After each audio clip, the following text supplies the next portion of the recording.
Manchester వేదికగా India England మధ్య జరిగిన 4వ టెస్టులో సులభంగా గెలవొచ్చని భావించిన ఇంగ్లాండ్ జట్టుకు భంగపాటు తప్పలేదు. భారత ఆటగాళ్ల కఠోర శ్రమ, అంకుటిత దీక్ష, పట్టుదల ముందు ఇంగ్లాండ్ తలవంచింది. మొదట రాహుల్, గిల్, ఆ తర్వాత జడేజా, సుందర్ దెబ్బకు ఇంగ్లాండ్ విలువిల్లాడింది. ఈ నలుగురు మునగాళ్లు కలిసి ఇండియా పరువు కాపాడి ఇంగ్లాండ్కు పీడకలను మిగిల్చారు. భారత ఆటగాళ్లు 3వ ఇన్నింగ్స్లో ఏకంగా 5 సెషన్లకు పైగా బ్యాటింగ్ చేసి ఇంగ్లాండ్కు విసుగు తెప్పించి బెదరగొట్టారు. దీన్ని బట్టి ఇండియా ఆటగాళ్ల స్టామినా ఏ రేంజ్లో ఉందో ఇంగ్లాండ్కి రీసౌండ్ వచ్చేలా అర్థమై ఉంటుంది.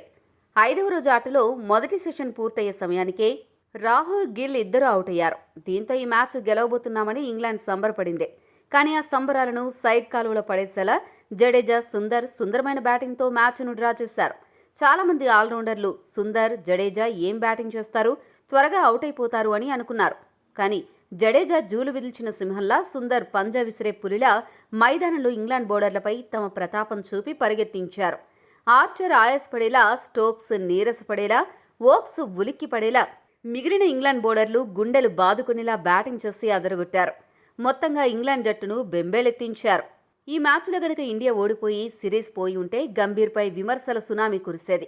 కానీ సుందర్, జడేజా అనే బలమైన శక్తులు సెంచరీలు ఓటమి గండాన్ని తీరం దాటించాయి. గంభీర్ను ఊపిరి తీసుకునేలా చేశాయి. ఇంగ్లాండ్ మాత్రం సాగరంలో ముంచేశాయి. అన్నిటికంటే ఈ మ్యాచ్లో హైలైట్ ఏంటంటే జడేజా, సుందర్ సెంచరీలు చేసే ముందు చోటు చేసుకున్న నాటకీయ పరిణామాలు హాట్ టాపిక్గా మారాయి. ఈ ఇద్దరు బ్యాటర్లు 80 పరుగుల వద్ద ఉండగా ఇంగ్లాండ్ కెప్టెన్ బెన్ స్టోక్స్ మ్యాచ్ను డ్రా చేద్దామని, ఇక ఆడడం ఆపేద్దామని ప్రతిపాదించాడు. ఇద్దరు బ్యాటర్ల దగ్గరకు వెళ్లి షేక్ హ్యాండ్ కూడా ఇవ్వడానికి ప్రయత్నించాడు. కానీ మ్యాచ్ను అప్పుడే ముగించడానికి జడేజా, సుందర్ ఒప్పుకోలేదు. తామిద్దరం సెంచరీలు చేసే వరకు మ్యాచ్ను డ్రా చేసేది లేదని తెగేసి చెప్పారు. అప్పుడు స్టోక్స్ చేసిన ఓవర్ యాక్షన్ మామూలుగా లేదు. వీరిద్దరూ సెంచరీల కోసమే ఆడుతున్నారు, వీళ్లకు రికార్డ్స్ మాత్రమే ముఖ్యమనేలా బిల్డప్ ఇచ్చాడు. హ్యారీ బ్రూక్, డకెట్ లాంటి పార్ట్ టైం బౌలర్లు బౌలింగ్ చేస్తే సెంచరీలు కొడదాం అనుకుంటున్నారా అని నోరు పారేసుకుని మైదానంలోనే తీవ్రమైన అసహనాన్ని వ్యక్తం చేశాడు. బ్రూక్తోనే బౌలింగ్ చేయించి ఏదో సునకానందం పొందాడు. స్టోక్స్ ఓవర్ యాక్షన్ చూసి కొంతమంది జడేజా, సుందర్ సెంచరీల కోసం కక్కుర్తి పడుతున్నారని కూడా అనుకున్నారు.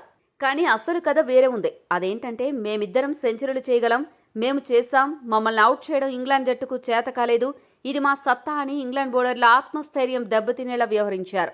ఇంగ్లాండ్ జట్టు గూప గుయ్యమనిపించారు. స్టోక్స్కు గట్టిగా స్ట్రోక్ ఇచ్చారు. ఎప్పుడైనా శత్రువుని మానసికంగా బలహీనం చేయడం చాలా ముఖ్యం. 5వ టెస్టుకు ముందు ఇద్దరు ఆల్రౌండర్లు అదే పని చేసి ఇంగ్లాండ్ జట్టుకు గట్టి వార్నింగ్ పంపించారు. ఈ కారణంగా 5వ టెస్టులో ఇద్దరు బ్యాటింగ్కు వచ్చినప్పుడు ఇంగ్లాండ్కు ఖచ్చితంగా ఎక్కడో ఒక మూల భయం ఉండడం ఖాయం. ఈ టెస్ట్ మ్యాచ్లో ఆసక్తికర రికార్డులు, విశేషాలు ఏంటంటే ఈ వేదికలో టాస్ గెలిచి బౌలింగ్ ఎంచుకున్న జట్టు ఎప్పుడూ గెలవలేదు. ఆ సెంటిమెంట్ ఈ మ్యాచ్లో మరోసారి రిపీట్ అయింది. ఇంగ్లాండ్ జట్టు బజ్బాల్ అనే అప్రోచ్తో ఆడడం మొదలుపెట్టిన తర్వాత 2023లో ఒక టెస్ట్ డ్రా అయింది. ఆ మ్యాచ్ కూడా ఇదే వేదికలోనే జరగడం గమనార్హం. ఈ టెస్ట్ సిరీస్లో ఇండియా ఇప్పటికీ 7 ఇన్నింగ్స్లో 350 కంటే ఎక్కువ పరుగులు చేసింది. దీంతో టెస్టు చరిత్రలో ఒక టెస్ట్ సిరీస్లో అత్యధిక సార్లు 350 కంటే ఎక్కువ స్కోరు చేసిన జట్టుగా చరిత్ర సృష్టించింది. ఈ సిరీస్లో గిల్, రాహుల్, పంత్, జడేజా 400 కంటే ఎక్కువ పరుగులు చేశారు. దీంతో టీమిండియా టెస్ట్ చరిత్రలో ఒక టెస్ట్ సిరీస్లో 4 ఆటగాళ్లు 400 కంటే ఎక్కువ పరుగులు చేయడం ఇదే తొలిసారి. ఇక ఒక పరుగు కూడా చేయకుండా 2 వికెట్లు కోల్పోయి ఆ తర్వాత 400కు పైగా పరుగులు టీమిండియా చేయడం టెస్టు చరిత్రలో ఇది 3వసారి. మరొక ఆసక్తికరమైన రికార్డు ఏంటంటే ఇండియా టెస్ట్ చరిత్రలో 3 లేదా 4 ఇన్నింగ్స్లో 3 సెంచరీలు నమోదవడం ఇదే మొదటిసారి. ఇవి జస్ట్ టీమ్ రికార్డ్స్. వ్యక్తిగత రికార్డ్స్ను హైలైట్స్లో తెలుసుకుందాం. 4వ టెస్ట్ 5వ రోజు హైలైట్స్ విషయానికొస్తే భారత్ జట్టు 2 వికెట్ల నష్టంతో 174 పరుగుల ఓవర్ నైట్ స్కోరుతో ఆట ప్రారంభించింది. 87 పరుగుల స్కోరుతో కేఎల్ రాహుల్ ఇన్నింగ్స్ ప్రారంభించాడు. రాహుల్ సెంచరీ చేస్తాడు అనుకుంటే మరో 3 పరుగులు మాత్రమే జోడించి 90 పరుగుల వద్ద స్టోక్స్ బౌలింగ్లో అవుట్ అయ్యాడు. స్టోక్స్ అద్భుతమైన బంతితో రాహుల్ను బోల్తా కొట్టించి పెవిలియన్కు పంపాడు. దీంతో రాహుల్, గిల్ 3వ వికెట్కి నెలకొల్పిన 188 పరుగుల భాగస్వామ్యానికి తెరపడింది. ఈ 188 పరుగుల భాగస్వామ్యం ద్వారా 21వ శతాబ్దంలో భారత్ జట్టు తరపున ఇంగ్లాండ్ గడ్డపై అత్యధిక భాగస్వామ్యం నెలకొల్పిన జోడీగా గిల్, రాహుల్ నిలిచారు. రాహుల్ అవుట్ అయ్యాక సుందర్ క్రీజులోకొచ్చాడు. అతడు కూడా మంచి డిఫెన్సివ్ బ్యాటింగ్తో ఇంగ్లాండ్ బౌలర్లను ఎదుర్కొన్నాడు. గిల్కు అండగా నిలిచాడు. రాహుల్ అవుట్ అయినా గిల్ మాత్రం ఏకాగ్రత కోల్పోకుండా సెంచరీ పూర్తి చేసుకుని అదరగొట్టాడు. అయితే మొదటి సెషన్ మరో 5 నిమిషాలు ముగుస్తుంది అనగా 3 సెషన్లతో పాటు అద్భుతంగా పోరాడిన గిల్ ఆర్చర్ బౌలింగ్లో అనవసరంగా అవసరం లేని లూజ్ షాట్ ఆడి 103 పరుగుల వద్ద వికెట్ పారేసుకున్నాడు. దీంతో మొదటి సెషన్లోనే గిల్, రాహుల్ పెవిలియన్ చేరారు. అయితే గిల్ సెంచరీ చేయడం ద్వారా కొన్ని అద్భుత రికార్డులు సొంతం చేసుకున్నాడు. కెప్టెన్గా అరంగేట్రం చేసిన మొదటి సిరీస్లోనే 4 సెంచరీలు చేసిన మొట్టమొదటి టెస్ట్ కెప్టెన్గా చరిత్ర సృష్టించాడు.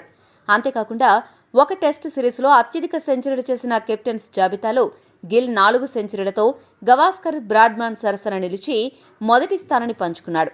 దాంతోపాటు టీమిండియా తరపున ఒక టెస్ట్ సిరీస్లో అత్యధిక సెంచరీలు చేసిన ఆటగాళ్ల జాబితాలో 4 సెంచరీలతో గవాస్కర్, కోహ్లీతో కలిసి గిల్ మొదటి స్థానాన్ని పంచుకున్నాడు. ఈ సిరీస్లో గిల్ ఇప్పటి వరకు 772 పరుగులు చేశాడు. దీంతో కెప్టెన్గా అరంగేట్ర టెస్ట్ సిరీస్లోనే అత్యధిక పరుగులు చేసిన ఆటగాళ్ల జాబితాలో గిల్ 2వ స్థానంలో ఉండగా 810 పరుగులతో బ్రాడ్మాన్ మొదటి స్థానంలో ఉన్నాడు. మాంచెస్టర్లో చివరిసారిగా టీమిండియా తరపున 1990లో సచిన్ సెంచరీ చేశాడు. మళ్లీ 35 ఏళ్ల తర్వాత గిల్ ఈ మైదానంలో సెంచరీ సాధించడం విశేషం. మొదటి సెషన్లోనే గిల్, రాహుల్ వంటి కీలక బ్యాటర్లు అవుట్ అవ్వడంతో ఈ మ్యాచ్ ఏమవుతుందా అనే టెన్షన్ మొదలైంది. ఇటువంటి క్లిష్ట పరిస్థితుల్లో జడేజా, సుందర్ అసాధారణ అద్భుత బ్యాటింగ్తో ఇరగదీశారు. సూపర్ డిఫెన్స్తో బ్యాటింగ్ చేయడమే కాకుండా పరుగులు కూడా రాబడుతూ నెమ్మదిగా ఇంగ్లాండ్ ఆధిక్యాన్ని తగ్గిస్తూ ఇండియాను ఆధిక్యంలోకి తీసుకెళ్లారు. జడేజా, సుందర్ ఈ రేంజ్లో బ్యాటింగ్ చేస్తారు అని ఎవరూ ఊహించి ఉండరు. చూస్తుండగానే ఇద్దరు అర్ధ సెంచరీలు సాధించి ఇంగ్లాండ్ జట్టుకు మైండ్ బ్లాక్ చేశారు. రెండవ సెషన్ మొత్తాన్ని పూర్తిగా ఆడిన ఇద్దరు ఆటగాళ్లు రెండవ సెషన్ పూర్తయ్యే సమయానికి 5వ వికెట్కు 100 పరుగుల భాగస్వామ్యం నెలకొల్పడం గమనార్హం. ఇదే క్రమంలో జడేజా 3 రికార్డులు తన ఖాతాలో వేసుకున్నాడు. ఈ టెస్ట్ సిరీస్లో జడేజా 50 కంటే ఎక్కువ స్కోర్లను 5 సార్లు నమోదు చేశాడు. దీంతో ఇండియా తరపున ఒక టెస్ట్ సిరీస్లో 6 లేదా అంతకంటే తక్కువ స్థానంలో బ్యాటింగ్కు వచ్చి అత్యధిక సార్లు 50 లేదా అంతకంటే ఎక్కువ స్కోరు చేసిన బ్యాటర్గా జడేజా చరిత్ర సృష్టించాడు. ఇక ఇంగ్లాండ్ గడ్డపై పర్యటించిన జట్లలో 6 లేదా అంతకంటే తక్కువ స్థానంలో బ్యాటింగ్కు వచ్చి అత్యధిక సార్లు 50 లేదా అంతకంటే ఎక్కువ స్కోరు చేసిన ఆటగాళ్ల జాబితాలో జడేజా 9 సార్లతో గ్యారీ సోబర్స్తో కలిసి మొదటి స్థానాన్ని పంచుకున్నాడు. అంతేకాకుండా ఇంగ్లాండ్ గడ్డపై జడేజా టెస్టుల్లో 39 సగటుతో 1000కి పైగా పరుగులు చేశాడు. దీంతో టెస్ట్ క్రికెట్ చరిత్రలో విదేశీ గడ్డపై 1000 పరుగులు, 30కి పైగా వికెట్లు పడగొట్టిన 3వ క్రికెటర్గా జడేజా చరిత్రకెక్కాడు. ఇక 3వ సెషన్ మొదలైన తర్వాత కూడా జడేజా, సుందర్ ఏమాత్రం అవకాశం ఇవ్వకుండా తగ్గేదిలే అన్నట్లు ఇంగ్లాండ్ బౌలర్లను ఒక ఆట ఆడుకున్నారు. ఇంగ్లాండ్ బౌలర్లు మాంచెస్టర్లో ఎంత మాయ చేద్దామని ట్రై చేసినా వాళ్ల మాయలన్నింటినీ ఇద్దరూ మడత పెట్టేశారు. మధ్యలో స్టోక్స్ వీరి సెంచరీలను అడ్డుకుందామని డ్రా చేసేద్దామంటూ శకునిలా పాచికలు విసిరినా ఆ పాచికలను పూచిక పుల్లలా తీసిపడేసి ఇద్దరు ఆల్రౌండర్లు అజేయంగా సెంచరీలను సాధించి మ్యాచ్ను డ్రా చేశారు. ఇంగ్లాండ్ పరువు తీశారు. ఇదే క్రమంలో వీరిద్దరూ ఆసక్తికరమైన రికార్డులను నెలకొల్పారు. అదేంటంటే ఈ మ్యాచ్లో రవీంద్ర జడేజా సెంచరీ చేయడం ద్వారా ఇంగ్లాండ్ గడ్డపై 6 లేదా అంతకంటే తక్కువ స్థానంలో బ్యాటింగ్కొచ్చి 2 సెంచరీలు నమోదు చేసిన మొట్టమొదటి భారత ఆటగాడిగా చరిత్ర సృష్టించాడు. ఇక వాషింగ్టన్ సుందర్ ఈ మ్యాచ్లో సెంచరీ చేయడం ద్వారా ఈ సిరీస్లో టీమిండియాకు ఇది 11వ సెంచరీ. 1978లో చివరిసారిగా వెస్టిండీస్పై ఇండియా 11 సెంచరీలను ఒక సిరీస్లో నమోదు చేసింది. మళ్లీ 47 ఏళ్ల తర్వాత గిల్ సారథ్యంలో మన ఆటగాళ్లు ఈ సిరీస్లో 11 సెంచరీలను సాధించి చరిత్ర తిరగరాశారు. ఈ మ్యాచ్ను డ్రాగా ముగించే సమయానికి భారత్ జట్టు 4 వికెట్లు నష్టపోయి 425 పరుగులు చేసింది. 114 పరుగుల ఆధిక్యంలో నిలిచింది. సుందర్ 101 పరుగులతో, జడేజా 107 పరుగులతో అజేయంగా నిలిచారు. అలా 5వ టెస్టుకు ముందు ఇండియా కాళ్లరెగరేసే పర్ఫార్మెన్స్తో అదరగొట్టి క్రికెట్ ప్రపంచాన్ని షేక్ చేసింది.